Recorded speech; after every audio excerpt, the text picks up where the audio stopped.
Hello everyone, my name is Tobias, and in today's video we're going to be taking a look at my realm, Solid 8. I share this realm with one other player called bhappy. Together, we have created what has become our longest lasting world here on Minecraft. We've been playing for just over 2 years, having reached nearly 13,000 in-game days, always with the intention that this become our forever world. Recently, that idea has got me really excited to expand upon our realm, so with that excitement in mind, I decided I'd create this showcase, hopefully inspiring that same excitement in you. Now, without further ado, let's begin our tour. Let's indulge a cliche and begin our tour where we began our world, the starter base. So this is where we got our start. We came down here during the early days of our realm, gathering together all of the necessary blocks we needed to advance in the game. Now this place stands as a monument of sorts to our journey here on Solid 8, housing the very first tools we crafted on day 1 of the realm. I think it's only fitting that these little pieces of history remain here in the place where it all began. Exiting from the starter base, we'll take a left and come upon our first proper house. In need of an upgrade from our cave shelter, we built this house to accommodate our growing inventory. This house marked a turning point where we became organized and established a true base of operations, improving upon our crafting stations and even installing our first storage room. Granted, the layout is confusing enough that I still get turned around down here. Though we may have moved on from this place, it still has its uses and is home to our most beloved Minecraft pets. Not Sam and not May. Moving on from our house, next we're going to take a look at our village. This village was self-established and built from the ground up, inhabited by 2 original villagers gathered from distant chunks. Those villagers reside here still to this day, and are the ancestors of every villager you will see in today's video. They are Adam and Steve. Just beyond the village stands a windmill overlooking a crop farm and 4 storage silos, accompanied by enclosures for each of the 4 farm animals. Here we have a classical-looking barn where we keep our cows. Next to that is our auto-egg chicken coop. Down these steps you'll find a simple mud hut where we keep all of our pigs. And across from that is a colorful house of wool for the sheep. As our resources began to multiply, we began to branch out, creating even more farms to gather yet more resources from. Beyond just livestock, we built dedicated shelters for more exotic creatures too.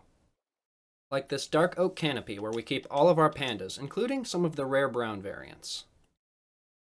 Or our sniffer enclosure where we farm torch flowers and pitcher pod seeds.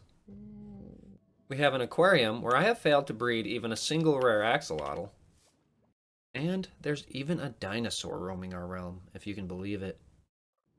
Each of these creatures enrich our world with a diverse array of farms, but my favorite has to be the beehive.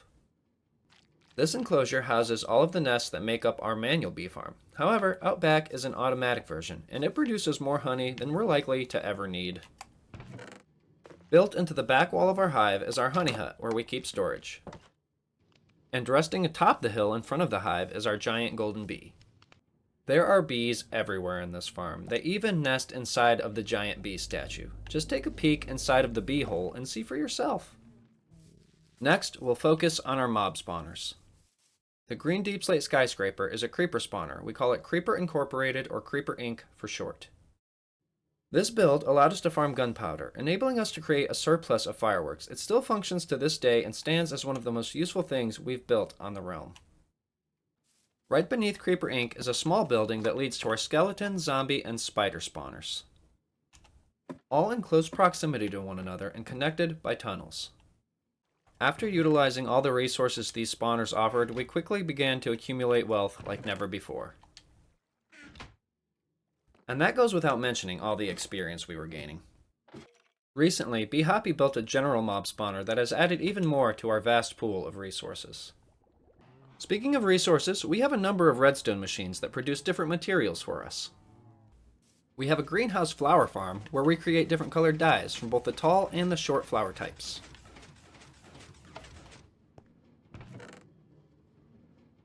The tall diorite tower offshore is a squid ink farm. We call it Ink Incorporated or Ink Inc. for short. Adjacent to Ink Inc. are 2 islands. One is where we farm green and lime dye, and the other is a cocoa bean farm where we get all of our brown dye. This machine turns dirt blocks into mud blocks, And here we have a similar machine that is used to harden concrete. We have a cow cruncher, Bee Hoppy's auto fish farm.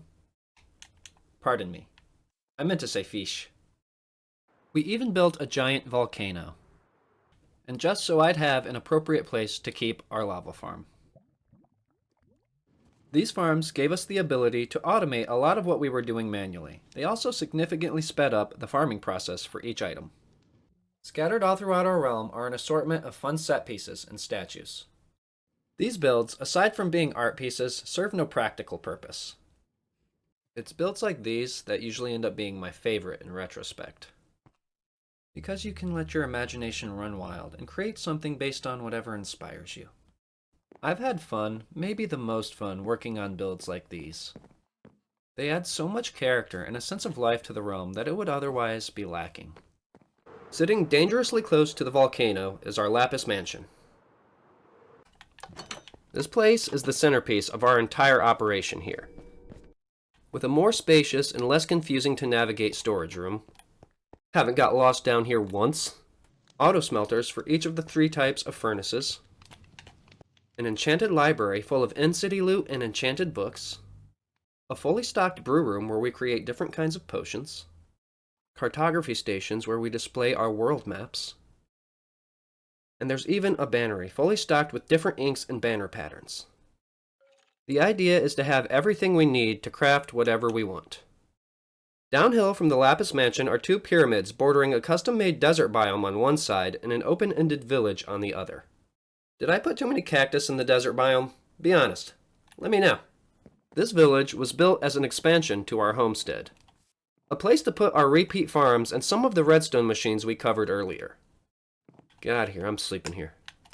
It also serves as a giant villager breeder, being the largest collection of villagers in our entire world, all descended from good old Adam and Eve. Pardon me. I meant to say Steve. On the opposite side of our Lapis Mansion is another brick build, and inside, of course, is our portal. Traveling through will bring us into our Nether Hub. A safe house with several paths that lead to numerous points of interest. Die! These paths are part of an in-progress highway that allows us to travel safely through our nether. Following some paths will lead you to a structure, while other paths may lead you to a different biome or even an exit into our overworld. While our nether remains widely untouched, we do have a few builds like our blaze spawner here that I sometimes forget even exists. In the future, I hope to make our nether feel as lived in as our overworld does. Right next door to the nether portal is our dragon mansion. This entire build was designed solely to house our one and only dragon egg. Being that this is such a rare item, I thought it deserved a fancy display case. On the opposite side of our nether portal is a railcar track. If we travel down this path, it will lead us to where our end fortress is located. This area, aside from the new house we built, is empty and awaiting some much needed attention. The village that used to be here is long gone, along with a decent chunk of the terrain. It's been a long-term project that I revisit every now and then, and ultimately just serves as yet another expansion to our homestead. If you travel through our portal, you'll find an average-looking inn. There's nothing in there yet, but I have big plans for the area in the future. Now, there are 3 more things I'd like to show you before we say goodbye. I haven't been able to hide them, so you've probably been seeing them in the background this entire time, wondering when we were going to address them. Well, here they are. First up on our list is the giant globe. Supposed to have been a snow globe, however, the snow kept melting and I didn't want to try and fake it. So I improvised and it became an anti-gravity globe instead, with floating islands and pillars of stone being wrenched from the ground. The globe is home to a giant custom tree and a few odd critters here and there. This project was a massive undertaking, and though the sphere was very challenging at times, it was also very fulfilling to finally finish. Second up is the giant Tobias cube. I wanted to create a map art, and the idea of creating a map art portrait of my son sounded really fun. To be able to hang his picture in my Minecraft world is worth the enormous amount of effort that this build is going to require. Clearly, I have a lot to go yet, but if you look closely, you can see the makings of a chin. Also, there's a giant space on the inside of the cube that I'm not entirely sure what to do with. Finally, at number 3, we have B. Hoppy's absolutely insane hand-dug mine. She spent so much time working down here, gathering blocks and carving out tunnels that stretch the length of our homestead. It's thanks to her that we have so many blocks at our disposal, all of which she keeps nice and organized throughout the many storage rooms across our realm. If we travel up the staircase and out of the storage room, we'll end up in our starter base, the place where we began the video. With that, we've completed our tour of Solid 8. Starting this realm, I always intended that it'd be a long-lasting world that I'd play on for as long as possible. After 2 years, I still have interest in progressing my realm and seeing where it ends up. I hope you enjoyed the ride and had fun with the video. Let me know if you want to see more from me by liking the video, leaving a comment, and subscribing to my channel. I'm Tobias, and thanks so much for watching. Bye, friends.